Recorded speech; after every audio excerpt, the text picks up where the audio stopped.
people are interested in a more plant-based or vegan diet. But unfortunately, people have lost the traditional skills of cooking. Instead of learning to cook the world's healthy traditions, they are instead enticed by the food industry and the wonderful creations of ultra-processed food, which leads us to the present era of the plant-based burger.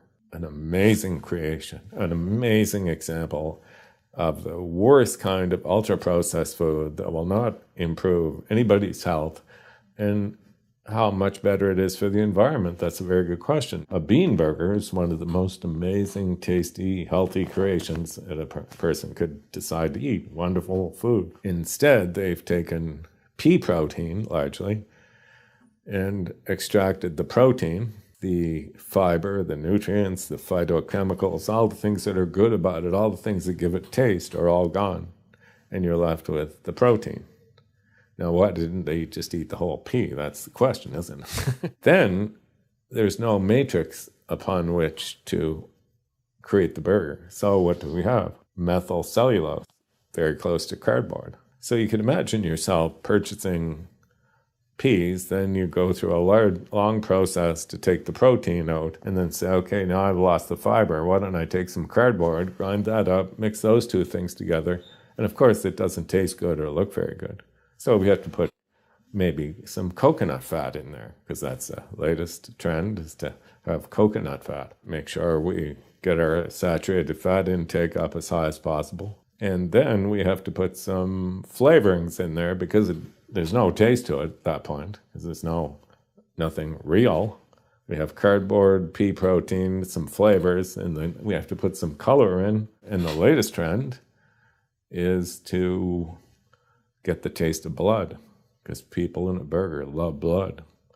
The blood taste, heme iron, is what gives us a characteristic taste that people are used to. So they've actually managed to create plant-based heme molecules to mimic the taste of blood.